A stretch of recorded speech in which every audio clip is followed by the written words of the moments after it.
আসসালামু আলাইকুম প্রিয় দর্শক।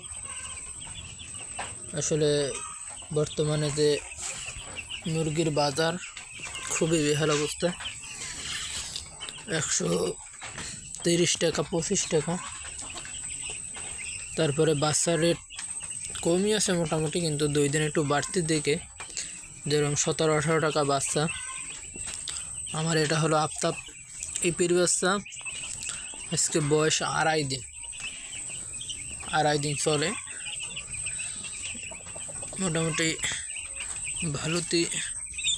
ভালোই গ্রোথ আসছে। মোটামুটি বাচ্চা আলহামদুলিল্লাহ ভালো সুস্থ আছে, একটা বাচ্চাও কাটে নাই, সব বাচ্চাই সুস্থ আছে আলহামদুলিল্লাহ।